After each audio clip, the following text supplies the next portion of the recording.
Hello everyone. Welcome back to Fantasy Grounds Fridays. Stream number, I have to check the number. It's 223. Let me stop the background music. It's a little loud.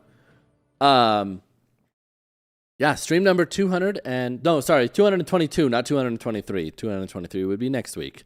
But welcome back.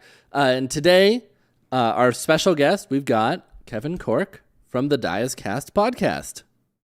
Hi, Bryce. Thanks for having me. Hi, how are you? Well, I have to say I'm fat and sassy. Feeling good. You wanna introduce yourself for anyone that doesn't know who you are? We'll start with an introduction to you and then an introduction to your show as well. Right. Okay. My name's Kevin Cork. I am a fallen actor turned financial planner, sort of a classic transition. You hear about that quite a bit.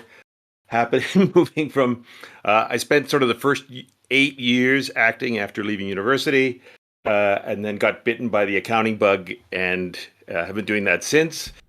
I have 11 years experience working with improv, long-form improv company before I got booted because I was too busy and couldn't show up. So I would just show up, introduce a plot line, and then I wouldn't come back to follow it up. So they demoted me to guest. So, but then I started playing Dungeons and Dragons actually in university.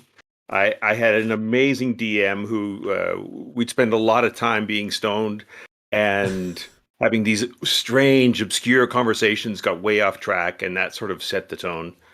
And then I was away from D&D for, I don't know, 15 years maybe. And then my son got interested in it, and I sort of hauled out all my old 2E stuff, and he got addicted to that. And then we moved on to 5E, and then we talked a year and a half ago about starting this podcast.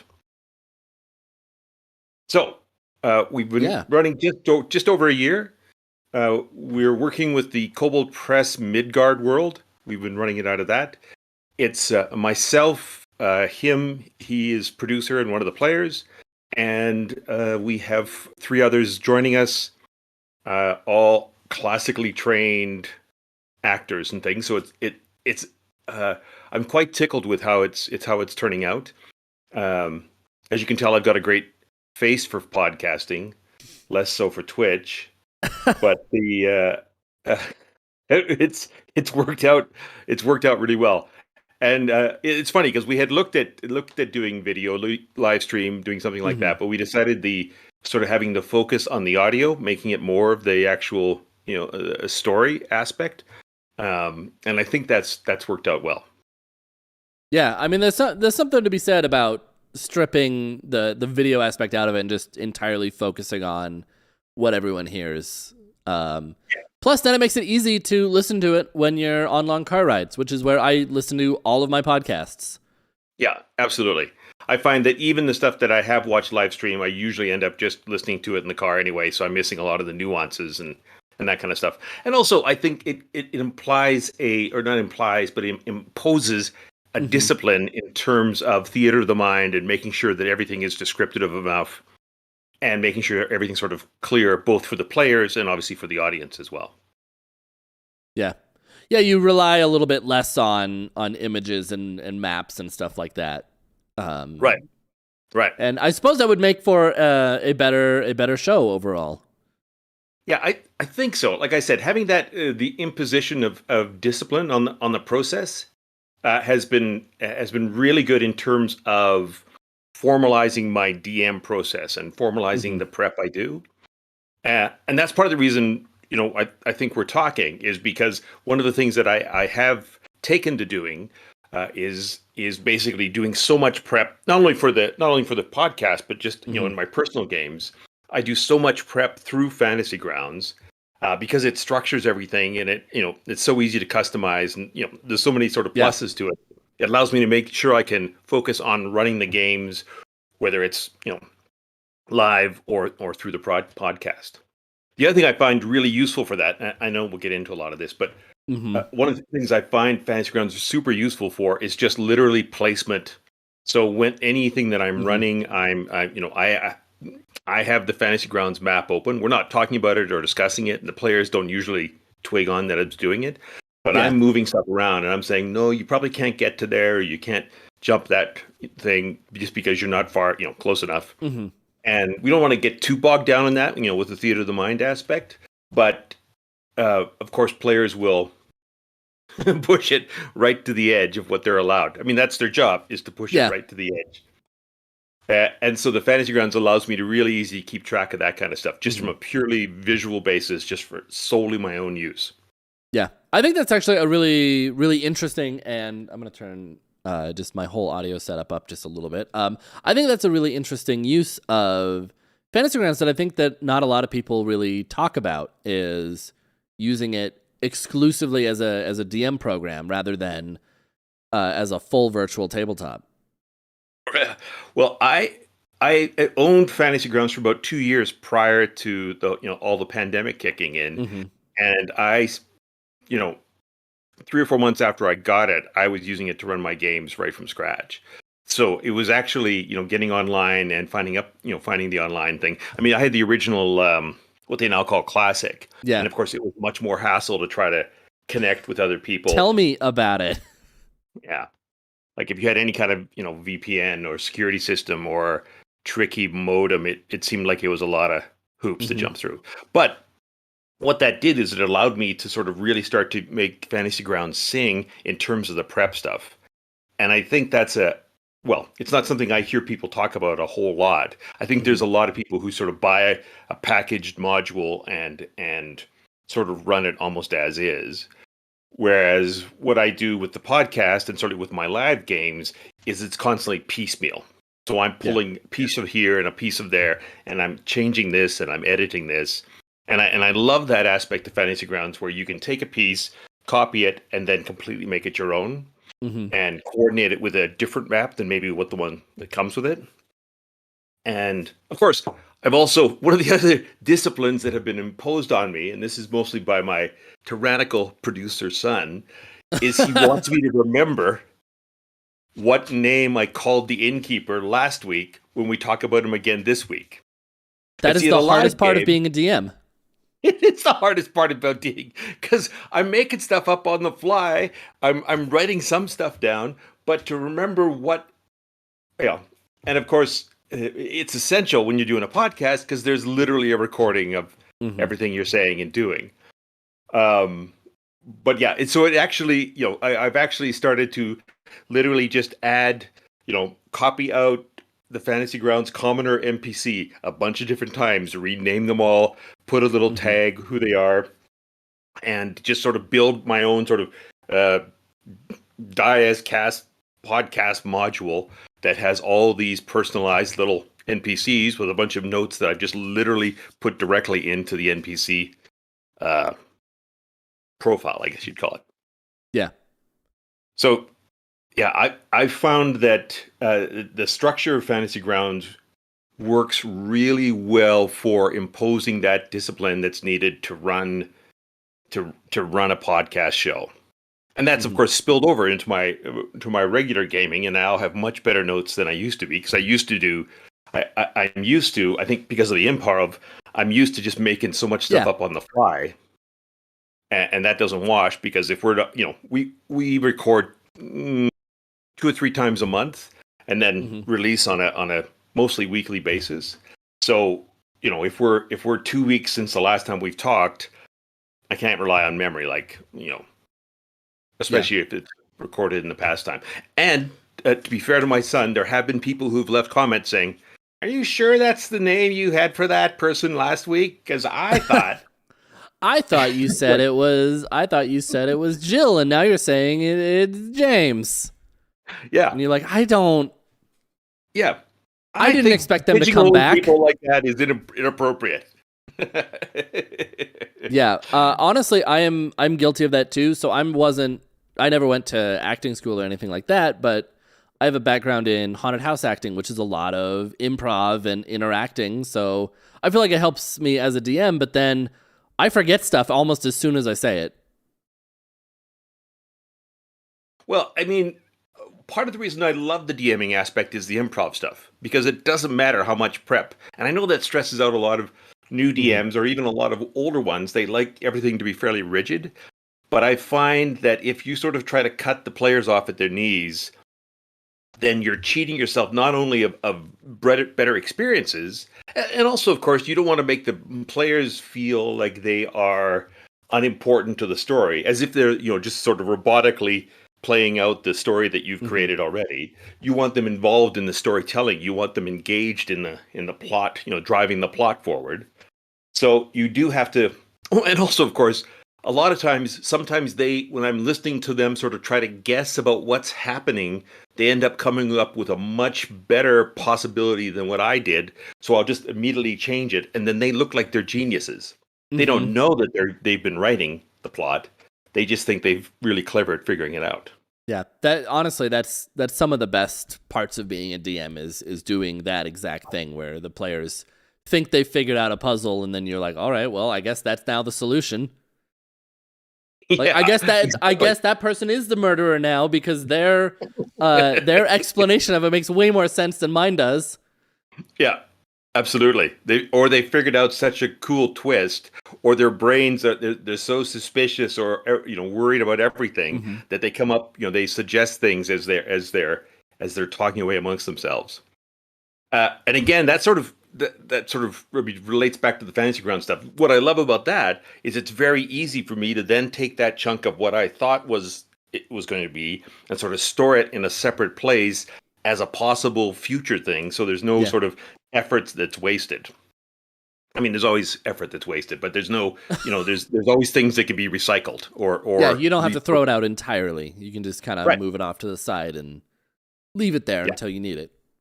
Yeah, and you build like I call it a folder, but you build whatever they call it in Fantasy Grounds, that idea of just this sort of ongoing chunk of material. Yeah. Yeah, I'm going to do a little bit of chat catch up just to see if there's anything super important. Drake Takes advice is he names all of his Tavern Keeper NPCs Bob. That way he never gets their name wrong. No matter what city they're in, they're all Bob. Right. Yeah, that's good. I mean, you know what, Drake, that's a way to do it. And the whole reason I started streaming this also from Drake Takes was so I don't have to write stuff down. I just say watch the past stream. All right. Oh, that's good. I mean, that's pretty good. That does work, except when in the case if it's a live show, that works really, really well, and I've done that for myself. I would imagine in the case of a podcast where you're doing, I would assume between 2 or 4 episodes in a session, in a recording session, that doesn't always work. Yeah. No, you can't, everybody can't stop and go listen to the first half hour again. Yeah. Or whatever it is. Yeah. And we're doing, I mean, I think it's a fairly standard thing for people to leave us reviews and things. We're incorporating their names and things into the. Oh, yeah. So I have a list, fairly strict list of what my NPCs can be named. Although we've adapted a lot of that, and some of them end up being quite popular and ended up being a lot more involved or central to the plot than they probably originally believed. And that's the other thing I love about the D&D stuff. How some throwaway innkeeper all of a sudden slowly morphs into like this central villain. Yeah. I was just going to say, and now they're the supreme overlord of the entire universe. Right. I mean, it's classic soap opera stuff, and it works so well because you just have that. You get, especially when you get the players all going, oh, and they're just so happy to hear about stuff being reincorporated. I remember some advice I got literally decades ago, and it was something along the lines of make sure you kill one NPC every game session. And I'm not quite that random and that quite psychotic, but I there is that I have a lot of these four specifically will bristle as soon as one of their favorite NPCs is endangered or taken away or kidnapped or they get focused on that, and they will lose track of what we're supposed to be originally doing. So it's always an interesting side trek as long as I can keep a handle on it as a side trek. kind of the Game of Thrones mentality, keep everyone on their toes, right? Yeah, and hopefully not have quite as many characters, so it's not insane because that's full-time showrunner there to keep everybody going in the same direction. Yeah. At that point you would need like a separate showrunner to help you do all your DM prep, right? Absolutely. Yeah, absolutely. Honestly, that'd be kind of nice. Oh yeah, if I had, I've actually looked at. Well, what I do that way is after even after like a 1 hour session, if we're recording a 1 hour session, I'll just quickly sit down with my phone or with Word or whatever and just quickly dictate a messy blob of text that just says, "Oh, hey, we did this, but and that just sort of stores it, allows me to empty my brain, go on to the next thing." And with all the tools out there, right, for recording stuff, I lean heavily on OneNote, that kind of thing. There's not really, it's not like you have to write everything out longhand in order to keep everything just so. Yeah. And I find if you create a system or use an existing system, or even just like a series of, a folder of documents, you can go back and flag things out pretty easily. There's of course also, I looked at using a transcription service for just the raw audio when you're creating it, but of course there's 5 overlapping tracks and there's so much sort of side chatter and all that kind of stuff. It ends up taking longer than it's used to sort of to go through it. Yeah, I would imagine that would be. I've looked into it too for my live show, but it's the same, especially to add like closed captioning on YouTube and stuff like that. But it's kind of the same issue when you have that many overlapping people, because that's how D&D works. When players get excited, they're all going to be talking over each other at the same time because they're like, that over there. Yeah. And of course, there's all part of the joy of the game itself, but certainly of the podcast is you drop out of character and the two actors are talking to themselves about some relatively unrelated or completely unrelated aspect. And, it's always a judgment call whether that's entertaining enough beyond the 4 people involved to actually to leave it. And sometimes it is. Sometimes it absolutely is. Oh yeah, absolutely. And we get off on sidetracks, which, and again, you have to sort of balance the sidetracks. So yeah, sidetracks great. Sometimes it's not as funny as people think it is. And also we want to make sure that the listeners don't lose the thread, right, of where we're going. Especially if we're right in the middle of battle.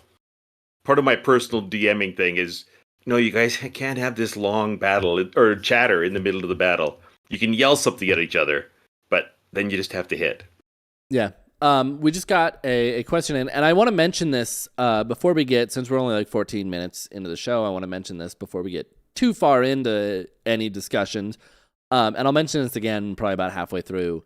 But anyone that wants to ask a question, you can just drop that in chat. I'll try to get to it, especially if you're on any platform.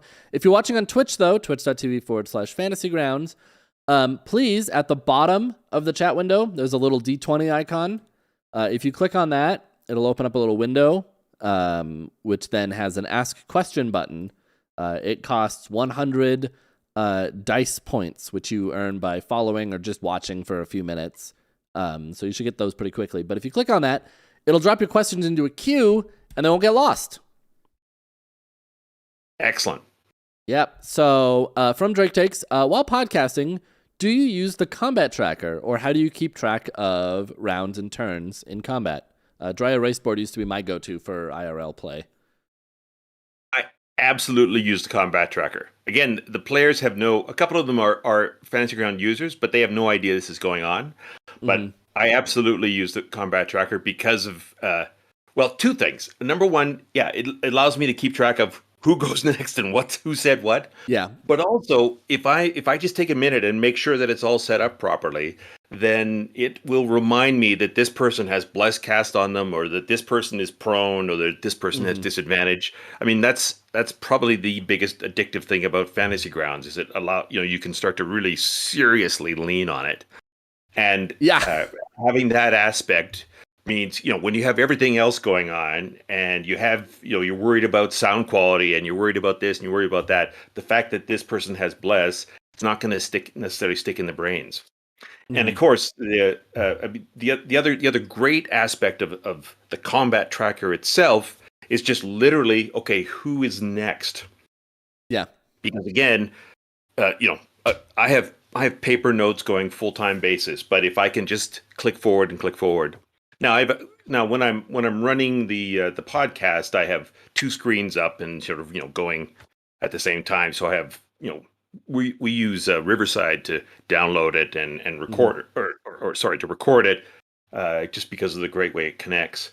But the ongoing strategy, or the ongoing plot line, if I can use that combat tracker, absolutely love it. I've got to say, I've never actually heard of Riverside, so you have opened me up to something new. Well, Riverside is tremendous because don't quote me on this. I'm not sure about the actual technical aspects, but I believe what it does is it records you on your own computer at the same time as in the Riverside website. So if there's some screw up or some error, Griffin, as producer, can go back and have that individual upload their individual track back into the system, and it syncs it back up. So compared to what we started off using, which was really just audible tracks and having to sort of coordinate them that way, we looked at using Zoom, and just but of course that just creates a single track, which is problematic for editing.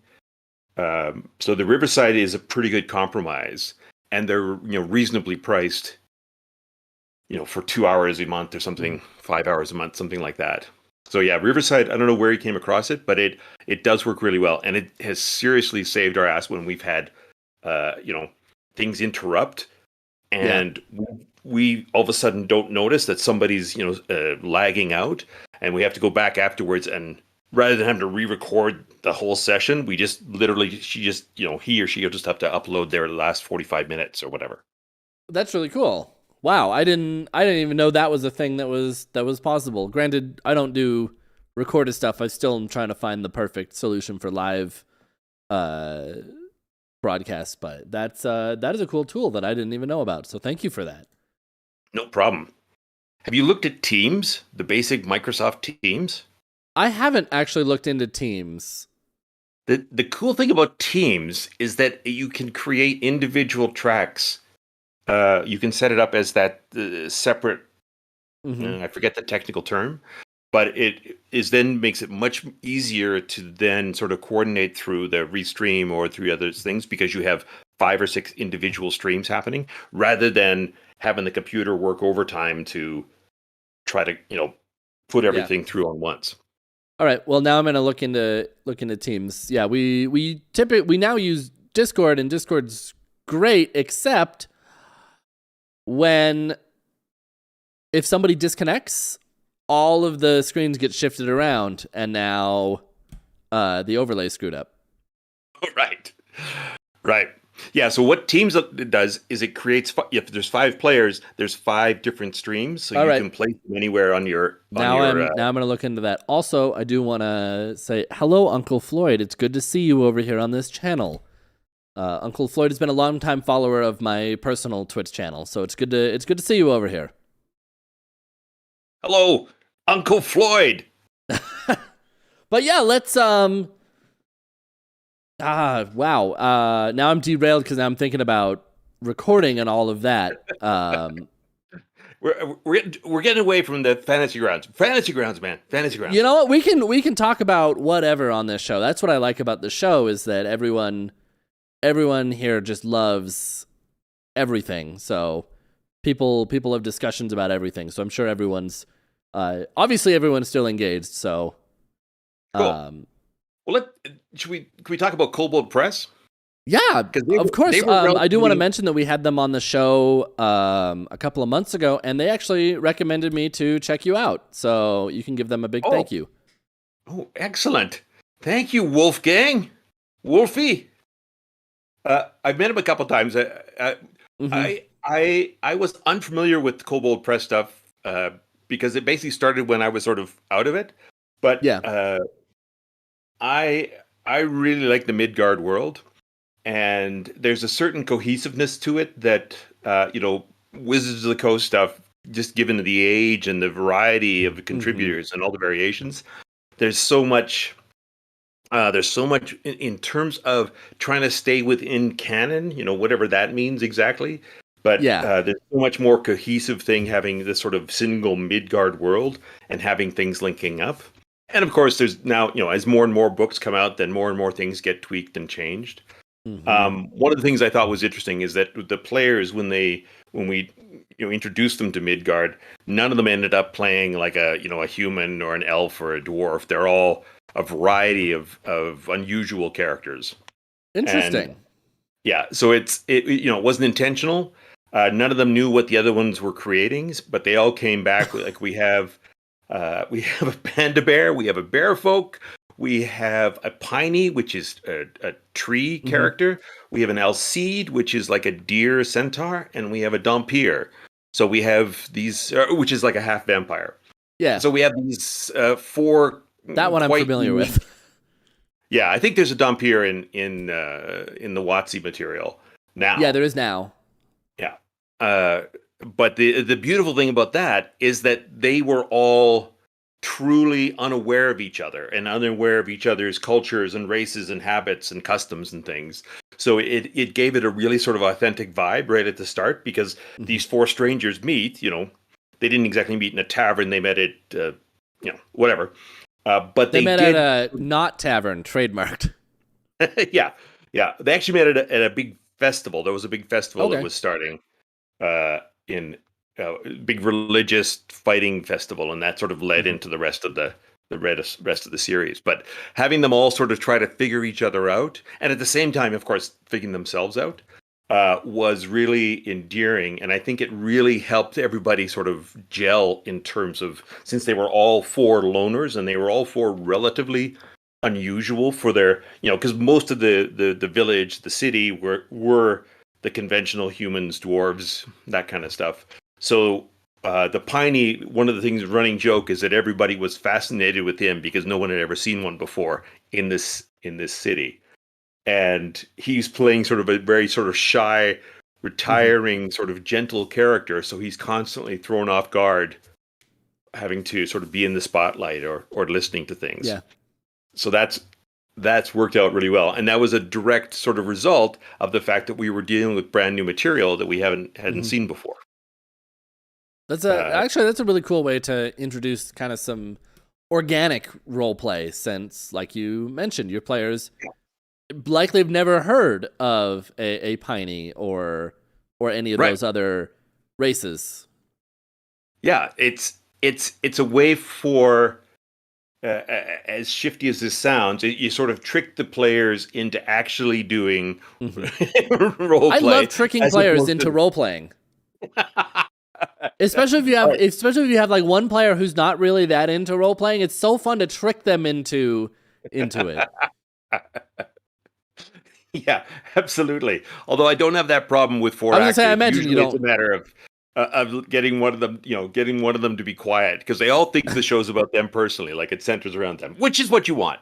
You want each of Yeah, them to feel like this is their universe and the other ones are just supporting characters.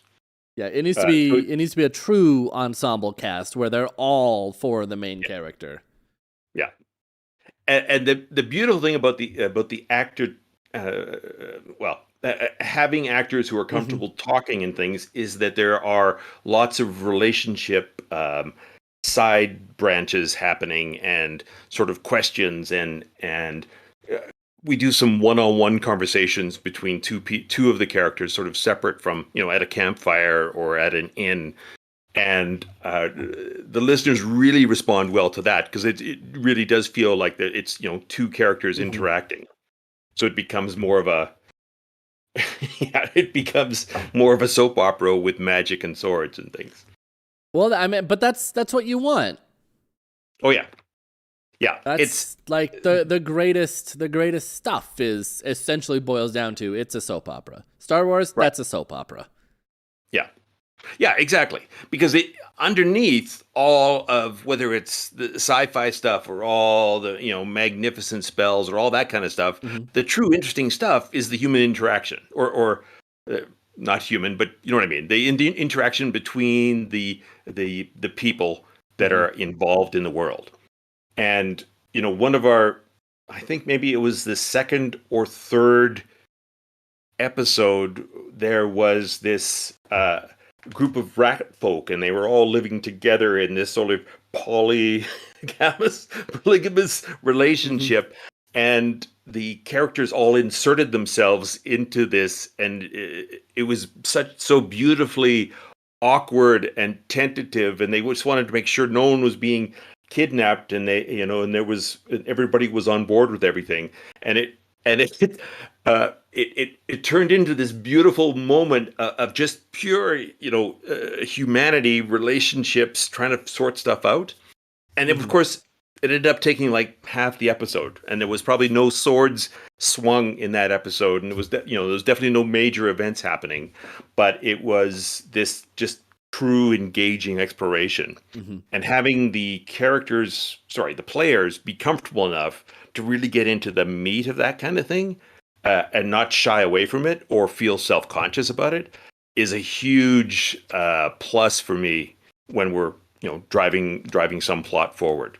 And again, it wasn't necessarily any kind of plot mechanic, but it was a way for them to engage and, of course, start to build connections to each other.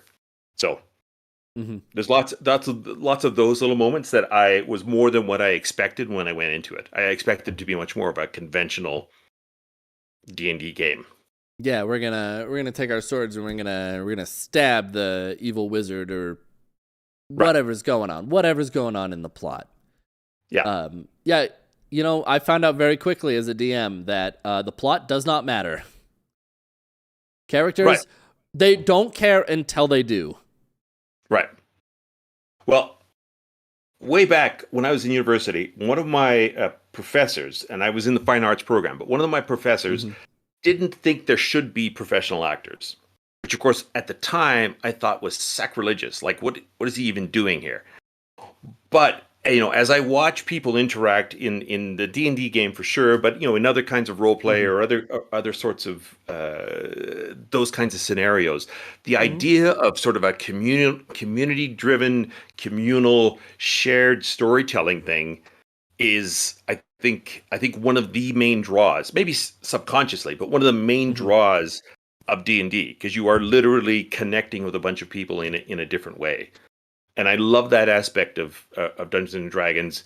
It's really, I mean, on the surface, of course, it's this sort of dice rolling game, tactical, whatever. And then a little bit deeper, it's sort of the structured role play. But I think at its core, I know we're getting way off topic here, way in the weeds. No, this is perfect. Okay. At its core, I think it is really just, it sort of goes back 2,000 years to, it's literally communal storytelling where everybody is getting together and engaged and driving it forward. Yeah, it's it's not that much different than the ancient Greeks sitting around in a big amphitheater telling mythology. It's essentially the same. Yeah. Yeah, or I mean, any of the First Nations types, any of that kind of original stories that came out of those kinds of things, it has that same kind of root feel. I mean, obviously I have minimal experience with that kind of stuff, but it would, what I imagine having that kind of aspect of the storytelling thing, and through that, I mean, obviously it's a long form improv. We have basically the same characters. Well, actually, I've talked about this before, but for the characters, for the players, it's long form improv. For the DM, it's short form improv. So I'm creating. That's an interesting way to think about it. So I'm basically creating a bunch of scenes, and I'm doing a bunch of different characters. And if I'm forced to keep a character, that's when the problems come up for my record keeping. Mm-hmm. But for the players, they are building up their relationships, and it's growing. So they always will develop sort of richer characters, more interesting characters, Mm-hmm. because the DM's job is really just to provide the support, the background, the setting for those guys to Mm-hmm. interact, for those people to interact. Yeah. But it is a like one of the things that players will do is tease me all the time about the voices, but they have their one voice. That's all they have to do. In fact, they'll even rebel if I ask them to imitate one of each other. So I just would like a little bit of appreciation is all I'm saying here. For all the different voices you got to come up with. And Yeah, remember, that was honestly that's the hard. I think just remembering, not coming up with the voices, but remembering which voice you gave to which character is one of the hardest aspects. That and remembering names. Yeah. Well, kudos to my kid, because he is now, I mean, maybe this is desperation on his part. He's now taking just a little snippet of the voice, and he's saving it in our continuity sheet so that I can listen to it again and hear which voice I've come up with. It's perfect. So he's starting to recognize that I'm just talent. I need my red Smarties separate from my blue Smarties, just like everyone else. Yeah. Yeah, I mean, I did that on our last session where I was impressed with myself for maintaining the same voice for the same character throughout the whole session while doing all these other, because they were at a carnival and there's all these other wacky voices. And for the two carnival runners, I managed to keep their voice consistent through the whole thing. And that was the one thing I was really nervous about, was I was going to screw up these two main players, these two main characters of the stories' voices, because I've also done maybe 25 other voices in the same session. Oh yeah, that's a nightmare scenario. Yeah. When you're in a place with just hundreds of characters, and you're like, oh no, and they all need to sound unique. Right. And you probably have players like every DM does, where they go, "What's his name? What does he do? How old is he? What's his birthday? What's he wearing? What did he want to be when he grew up, when he was a child, and how is that different than what he does now? What? Why do you ask that?" That's right. Yeah. No, that part is, and you know what? For the most part, that part is a blast. And often when I react to it, I realize after the fact that they had a purpose for that. They were thinking about this. They weren't just screwing with me. They actually had a purpose for what they wanted to know, because they're trying to figure things out. And again, that's a sort of natural suspicion. Although one of the things that's my favorite to do is to take a throwaway character and give them a little bit more detail about that throwaway character. And all of a sudden, they are super suspicious about that character. Even though it doesn't mean anything, right? That's part of the game. That's part of the mind games as a DM. You can do back at the characters as their yeah. Players are always the most suspicious. It's like the I don't know if you follow or watch anything Critical Role. I honestly don't, but my favorite story is the story of The Chair, where there was a chair sitting in a room that was untouched, and the players on that show spent the entire episode trying to figure out why the whole room was destroyed, but the chair is normal. And Mercer, the DM, is like, it was there so that they knew that somebody came into the room afterwards. It had nothing more suspicious. It wasn't a puzzle. It wasn't going to unlock a secret room. But everyone spent the whole session trying to figure out what the chair does. Is it magical? And stuff like that. Oh, yeah, we have those kind of moments all the time where people, you can just walk up to the door. What do you mean by that? No, you can just walk up to the door. If I do that, what happens? So it's that constant. Trust me, you could just, you know what? This old lady brushes by you and just walks up to the door. That's why my favorite thing to do as a DM, whenever someone's like, can I do that? Or I want to do that, I'll be like, yeah, sure. And every time they're like, wait, what? Are you sure you want to do that? Well, now I'm not. Even if it's just normal, just nothing. Yeah, I'm gonna go open that door. Are you sure? Yeah. Yeah, I noticed that Drake was talking about the big red. Mm-hmm. Yeah, it's good. It's probably too subtle for my players in terms of understanding that it's a red herring. And yes, I always want to keep the possibility open that the old lady just walked by is some powerful witch or some, polymorphed bronze dragon or whatever. Because you never know what the players are going to focus on, and that's part of the joy of it. Mm-hmm. Yeah. Yeah, all right. There was another one that I was going to. As a DM, you have to improv the campaign setting often. So, in that sense, it can be consistent improv. And yeah, but I don't know. I really like your take that players are long form improv and DMs are short form. I think that's a really interesting mindset to think about just how the game works in general. Yeah. And for sure, when you're creating the world, I mean, you're going to have consistent, persistent characters, and of course, the campaign. I mean, I use that. I don't know how common it is, but there's that 5x5 campaign design where you create sort of 5 possible scenarios and 5 steps for each scenario, and I use that as a way to sort of track things, and it allows me to sort of jump around, and it allows me to track what the players are doing and see where it sits in that sort of 5x5 grid. And there is a lot of that consistency, and I completely love the idea of adding things in and adding tidbits in. I mean, when the door cracked open for me for Fantasy Grounds, and discovering the DM's Guild, whatever number of years ago I discovered that with all the supplements available. I mean, there's so many different ways you can generate things now, and so many different random things. It almost, it becomes like I've got too much stuff. I have to go back with the notes and figure out what I'm using and what I'm using it for. But being able to incorporate this particular table sort of as a random weather generator, for example, those kinds of things, especially again in an audio only podcast, being able to incorporate, wind or sound or smell or those kinds of things into scene descriptions, especially when they're traveling or doing something relatively conventional, is a way to really add, I think, richness and depth and reality into the campaign world.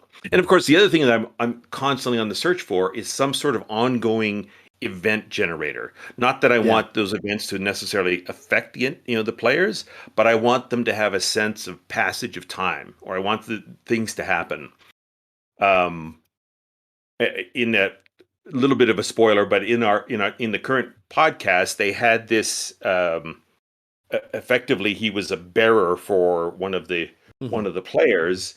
And he ended up being, after this huge major battle of the end of our first arc, it came out that he was seen by the common people as the main, and all of the players were considered to be companions of the main of this relatively minor character. So they bristle every time they hear about that they are the secondary. They're not the heroes of the story. They're the companions to the hero. And having those little sort of side events happen on a consistent basis, I think gives the players a sense of urgency because they see things happening, but also just that sense of realism where they hear about something happening or they see something happening off in the distance, and then of course they have to figure out, is that important or is it just an event happening? And whether it's as simple as a chair or as a group of dark horsemen ride by you, that will set off all sorts of alarm bells, whether it's justified or not in terms of what's going on.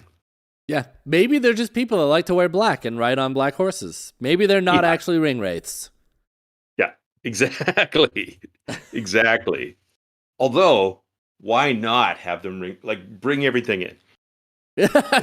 Yeah, they're just ring wraiths show up, they don't find the ring, and then they disappear forever. Why were they there? Who knows? Well, some other great DM advice I got years ago was, if you have a great idea, don't wait to implement it. And I've tried to use that a fair bit because, you can always plan on something. You can think, oh, this would be a great thing for when they hit 15th level or 10th level or 20th level. Yeah. And often, or at least sometimes, your characters don't make it there. So you never get a chance to use it. Whereas you can toss it in at some sort of reduced, reduced lethality, then even if they're just fourth level, then it just adds to that experience. So, for the end of our first arc, they end up fighting a god. And that should likely be the end of like the 20th level when you're fighting a god. So we had to sort of, we had to tweak it a little bit, but adding that level of drama into the show and having them sort of realize what's actually going on. And when they first, of course, don't realize what's happening, and then it sort of settles in on them, that adds such a great thing for them at fourth. Well, I guess they were technically fifth level at that time, maybe sixth. Very, very low level to be fighting gods. Well, they yeah. I mean, they had lots of crutches. And I'm sure it makes them feel extra special though too, because you're at that point you were the ultimate underdog. Yeah, exactly. The only problem, Bryce, is what do you do for follow up? What do you do for the next arc? Yeah, how do you follow up killing God? I don't know. Yeah, you can't just go and save the. No, well, I guess now we just go back to saving villages from goblins. Yeah, exactly. Yeah, it's sort of a denouement. Yeah, absolutely. The other thing I really liked about the Kobold Press material is that a lot of it is kind of a little bit dark, or at least a lot of it's a little bit dark. So it sort of plays to. I mean, the key reason we chose the Midgard world is because we are operating in this wasteland, this sort of post-apocalyptic, dusty. There's been huge mage wars here, and there's all this sort of leftover magic and warping magic. And we've integrated a lot of what I'm calling in the game a bone jobber, whose job is basically to assemble weapons or magic items or unique items from basically monsters' carcasses and bones and So there's been a lot of I wanted not necessarily a Mad Max feel per se, but I wanted it to be sort of a non-conventional, like I didn't want the sort of classic, 1100s medieval town, kind of with the jester and the town guard. The jester's the most fun character to play. The jester is the most fun character to play, but I find if I can make quite a few of them jester-like, it gives me that jester feel without the jester stereotype. Yep. Well, and then it makes them extra creepy for the players, I suppose. When like, why is this guy talking like a clown? Yeah, exactly. And why is he wearing all those bones? If he's wearing all those bones and talking like a clown, yeah, it definitely gets into a little more stranger aspect of it. And again, I mean, related to that with regards to the podcast. Mm-hmm. By using some of the Kobold Press material, it's not as well known to people, so people are a little more engaged, or at least I get more questions about what is this, what's going on here, where are you, and that allows me a little more creativity in terms of what is actually happening. Of course, we've imposed a lot of events and situations and details and things that aren't necessarily in the core books. But it's based on events or situations or ceremonies that they of course talk about in the Midgard stuff. But it's not Waterdeep, and it's not. Yeah, I was gonna say I suppose it's the opposite. Whereas if you were setting it in Faerun, in the Forgotten Realms, you'd have the opposite where people are asking, why didn't you follow this event? Why isn't this event mentioned? Yeah. Oh yeah. I mean we looked at that because we wanted to make it, like I said, we wanted to make it pretty sort of canon based. We looked at doing a homebrew thing, but I thought it would be more approachable if people had some points of reference. And also, of course, if you're developing a podcast, you don't want to necessarily be developing a campaign world at the exact same time, because it just starts to stack up in terms of the amount of work. There's something to be said about like a pre-made world where that already has hundreds of hours of lore that's been written by other people that you can just pilfer. Right. And you can cherry pick to a certain extent. with the Kobold Press stuff, it allowed us to do a little more cherry picking. And again, it was just sort of one step away, and it helped me avoid comments like, "Well, according to Ed Greenwood in DR 1024, yeah, Elminster had a shake," or whatever it was. Cool. Yeah. Cool. Yeah.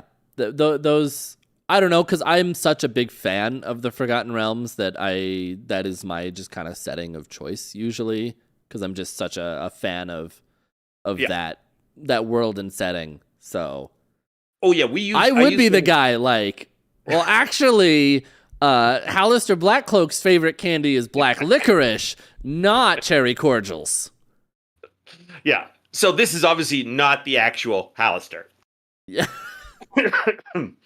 Yeah, there's fun fact that actually is a true lore fact. His favorite flavor is black licorice. Well, there you go. And Hallister Blackcloak is like one of the lords of Waterdeep, right? He's the Mad Mage of Undermountain. He's the creator of the Undermountain dungeon underneath Waterdeep. Yeah. No, I've used some of those levels in the games. I've never just played the whole thing through. Yeah, like I've got all the Wizards of the Coast stuff for sure. And I mean, that's a great book to just steal a dungeon level from if you need a dungeon that's gigantic and already pre-done. Yeah, and they don't have to necessarily flow because they don't seem to be. I mean, there are some minimal connections, but you can easily pull one of those out of there, or again use aspects of it. And again, we've talked about this already, but I love that aspect within the Fantasy Grounds. Actually, you know what? My single favorite thing about Fantasy Grounds is that you can take a monster and customize it quick and dirty. That customization aspect, even just reskinning it with a different icon, that throws my players off constantly. And, I have a couple of, not in the podcast, well, actually in the podcast as well, I have a couple of like walking encyclopedias, memorize the monster manual stuff. So anything I can do that sort of screws them up, or ideally does the opposite effect of what they think it's going to do, is beautiful. It's a beautiful thing. I've got a couple of those. I got one of those in my game who's very good about not doing that and just letting it happen. But if there is a rule question, he'll know it off the top of his head. Then I have another one who's fairly new to D&D, and being new, it means he's reading everything. And isn't quite able to be like, he's getting better at it, but like early on it was, I know that, I read that one, I read that stat block, and I'm like, please don't.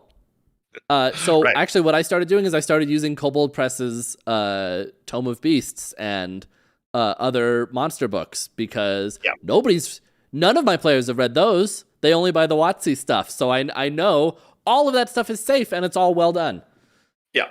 And the beautiful thing about that is when you get those experienced players who all of a sudden realize they don't know what this monster is, all of a sudden they get tentative, as opposed to waltzing up to somebody because this is an ogre and everybody knows the ogre, or this is a Medusa. Troll. Everyone knows he's weak to fire.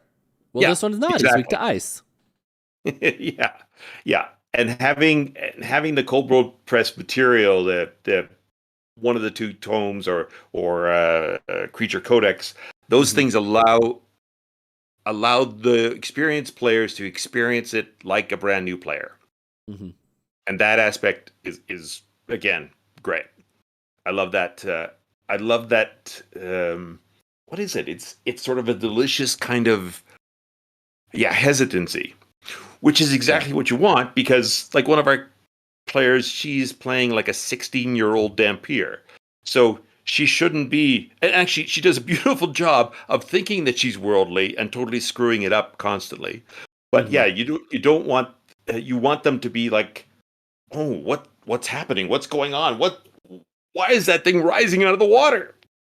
That kind of hesitation. And, hey, that's some of that accidental role play we were just talking about a little bit ago. That's called a callback. Yeah, absolutely. And if you can get the players scared for their characters, then you're doing your job. Exactly. Now, Drake Takes, I'm going to ask your question, but first I want to address your comment that's why Hallister is insane. Black Licorice makes some that way. I take great offense to that because Black Licorice is also my favorite candy. So, joke is I'm secretly Hallister Blackcloak. Anyway. You know what? I think even knowing that Hallister Blackcloak has that as candy gives you a certain cachet. I think there's a certain element there. Yeah, it definitely makes me suspicious to the players. Now they're going to come and stab me just in case. Right. You just don't know you're... Right. No, I know I am. Yeah. And I have to say, I don't share your love of Black Licorice. It's great. Although I don't like red or green or any of the other more obscure green ones. Green licorice is weird to me. It is. Why weird. Is it green? Yeah. Anyway, Drake takes his question was, while you are podcasting, do you and your players use cams, or do you do just voice? We use just basic cameras. We don't. There's no broadcasting the cams, obviously, but we just use them just to look at each other through Riverside. So we're recording the audio, but when we're playing, we're looking at each other. So there's that. Yeah, I guess that's the answer to the question. We do use cams to interact, but again, we're always, both my son and I are always sort of keeping the ear cocked to make sure that we're not reacting to somebody's facial expression as opposed to what they're saying, because of course the facial expressions are much harder to communicate when it's an audible only format. Yeah. It does take, I mean, there is an additional discipline when you're adding sort of a performative aspect on top of the game, right? There are things that I mean, you would notice this with the streaming as well. There are things that you kind of have to at least consider when you're thinking about, okay, this is going out to, we want this to be, this isn't just us playing. We want this to be understood and progress for an audience. Yeah. And so there is that. I think it took us a couple episodes to sort of find that groove. And I think one of the great things about doing it on camera, as opposed to just audio, is that it reminds the players that we are performing it, as opposed to simply playing it. Yeah. And I'm making it sound. I would imagine just playing Dungeons and Dragons without cameras, without being in person, just strictly audio would be rather difficult, in my opinion. There's a lot to be said for just being able to see the person you're talking to. Yeah, that's true. Although, when I play my online games with Fantasy Grounds, we're all just looking at the Fantasy Grounds screen. It's all just audio there. Oh. Yeah, it's interesting. I mean, one of the few COVID perks is this sort of morphing of society or evolution, or maybe de-evolution of society, that we've gotten into this. We are incorporating online meeting to be sort of the equivalent as face-to-face meetings in many instances. Not obviously all instances, but people are just getting more used to doing things this way. Yeah, it really helps for things like this show. This would not be possible if I had to actually go out and to someone's office or house and record the show there. Right. For sure. Yeah, if you had me drive over to your house and we just talked in your living room, it wouldn't have the same impact to the people who wouldn't be watching. Yeah. Yeah, well, and even if it was still live, it's just a logistical nightmare, because how many other people am I going to find in the same state? No, right. Most of them I'm going to have to fly to the East Coast or the far West Coast. Right. Yeah. No, it is interesting, and it's it's interesting watching how, it's like any new technology. You have to sort of give it a few years to evolve and see what the sort of the next level becomes, and all the new things that become available. I mean, I've been playing with the Oculus headset and doing some of the virtual world stuff. Mm-hmm. I can see how, that becomes the next level thing. Ready Player One kind of Dungeons and Dragons. I've been waiting for someone to do that really well, VR with D&D. Yeah, we'll see. I mean, there's all Maybe those new Fantasy Grounds will programs do it. coming out. That's not a hint. That is not being actively worked on. Please don't take that as a leak. That was not a leak. That's just my Right. wishes. Right. Well, it does seem like the next evolution. That's definitely Eventually, yeah. 3.0. Yeah. Yeah, for sure.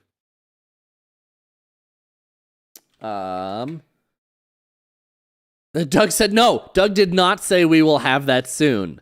There is. All right. Well, yeah, I just started a new rumor. Yep, there we go. All right, I just started a new rumor. That's great. Well, I bet there's something else out there. Honestly, Well, yeah, I'm kind of liking this FGVR rumor that I've started. That's gonna get back to Doug, and he's gonna be like, "What? Who talked about my VR plans that I didn't tell anybody about?" right. So that'll be funny when I hear about that in like a month. When he's like, "Why is everyone in the forums asking for VR now?" Yeah. Well, that's good. Um, I mean, it is interesting to see. I've enjoyed the things that I've seen evolve or improve inside Fantasy Grounds. The only thing I really need, if you want to talk to Doug, I just really need the windows to come out of the program so I can spread it out a little bit more. We all want that. It's unfortunately, because I do know the answer to that one. It is a limitation of Unity. It's a limitation of the engine itself. Right. Yeah, I expect it because there are lots of people who talk about that kind of stuff. Yeah, since Unity is predominantly a 3D video game engine, yeah, it's a limitation. It doesn't have its own windows like Right.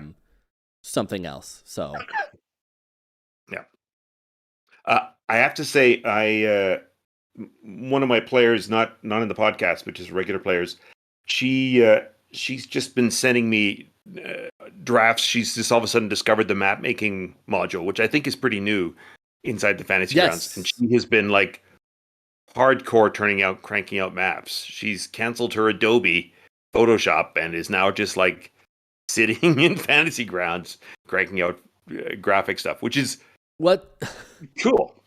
Yeah, I mean, our map tools are great. I have no skill that way, so I'm going to be constantly buying them.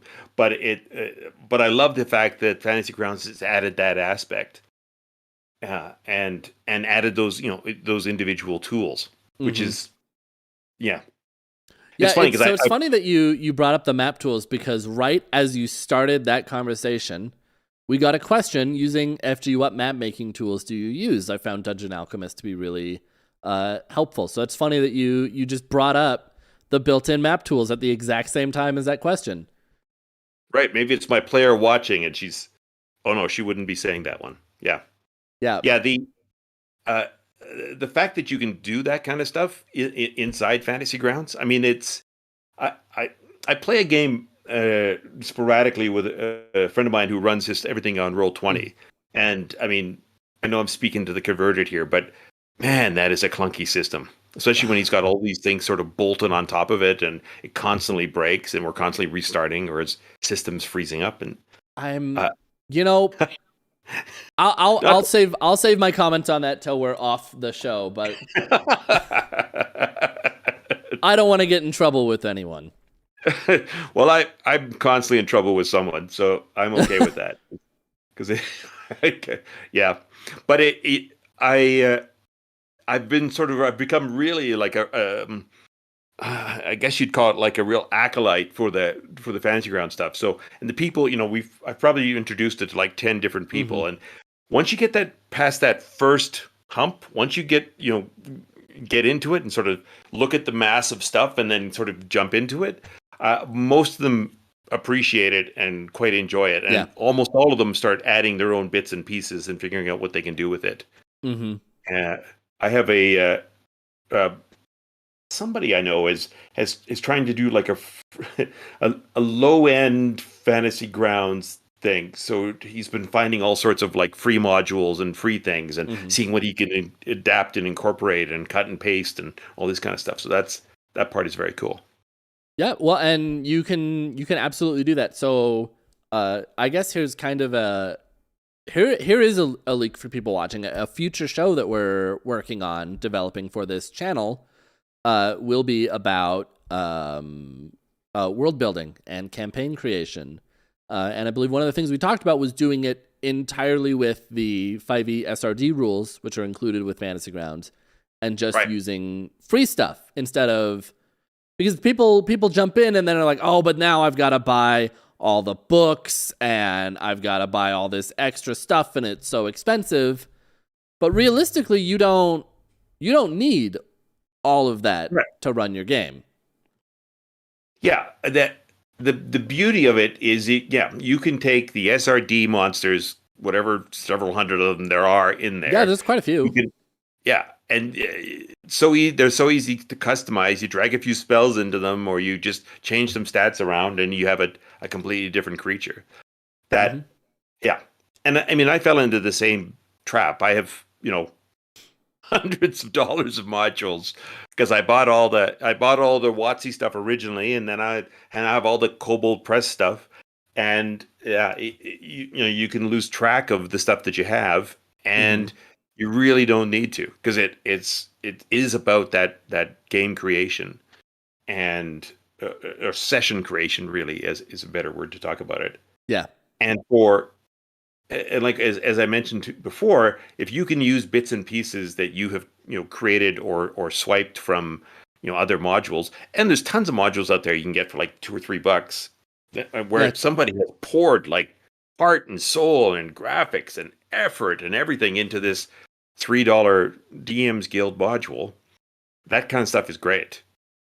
And as the game evolves or changes or whatever sort of happening in the industry, I think people can lose track of the fact that there's lots of stuff you can do with the really basic, just in terms of the game prep around that kind of stuff. Yeah, just the basic tools, just a license, and what comes stock is still very, very powerful. You could, and I see it. So one of the things that I do is I also do customer support, so I know everyone's secrets. But we have a lot of users that's exactly what they do. They just have the license, and then everything else they either enter in themselves or create themselves, and that's all stuff that you can do. And like you mentioned, DM's Guild, there's so many great modules, both in PDF, and there's a lot that are already pre-converted into Fantasy Grounds for you. Right. Yeah. And it actually, as I've done it more and more, like I have not all, but I have a good chunk of old Dragon magazines and Dungeon magazines. And, if I can find the PDF copy of those old magazines, it's not that, it's less work than I thought to get the bulk of the thing over. Not to like try to move the whole thing over, but to get the working things in. Yeah. And if the scene calls for 6 goblins, that's easy enough to set up as an encounter to just quickly set up the 6 goblins. Yeah. Well, and I think what's fun with the 5e rule set itself is you can copy and paste directly from a stat block, and it will recognize that and have all of the effects and stuff pre-entered in, as long as it's worded how WotC words it. Right. There's that parser that does that too. But are you saying now you don't even need that parser? I forget the name of that. Yeah. Well, I know that there's some other tools outside of it, but when I do stuff, if I'm converting, say, like a DM's Guild module, as long as they worded it correctly, most of the time, if I'm converting their NPC over, I just need to copy and paste what this spell effect does, and it just boom, there it is. Parser automates it to some extent. I haven't used that yet. I usually just use copy paste. Right. Yeah, I've played with the it's called Fantasy Module Parser, and it works really well for the monster stats. And it puzzles out to a certain extent, what you're trying to say, and translates it into the right, scripting, whatever. But of course, nothing like that ever works 100%. But it'll get a lot of that stuff in. Although I've often found that if I'm going to have to spend 3 hours moving 6 monsters over, I could just spend $10 and get the Fantasy Grounds version on DM's Guild. I'll do that. Yeah. Because I'm too pretty to spend time in front of the computer like that. I'm a big fan of taking the easy way out. If it's something Well, that I don't have to spend a lot of time on, I will take the easier route. yeah, absolutely. I mean, we're all here to be entertained. We're not here to catalog, Yeah. yeah, stuff. Absolutely. All right. Well, we are running low on time. In fact, we might even be a little bit over time, but that's fine because we love shows that run long, as long as we're all having fun. So first off, Kevin, thank you so much for coming down here to talk to me and talk to all of us about Fantasy Grounds, about your show, about Kobold Press, and just everything. Yeah. Well, Bryce, I appreciate it. I've had a good time, and the time has flown by. I know. I just looked down at the clock on my computer and went, "Wow, it's already 1:06."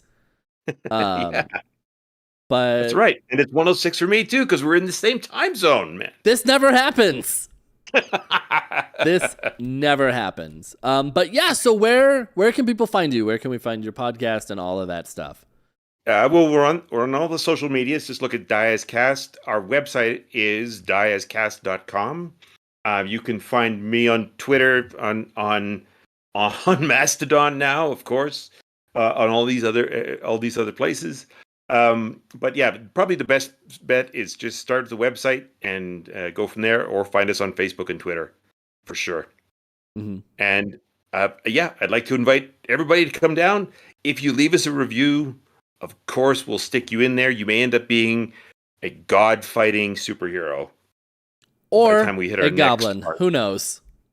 Yeah. Or, yeah, it could be. Honestly, I would want to be the goblin as long as he's like a fun goblin. Yeah.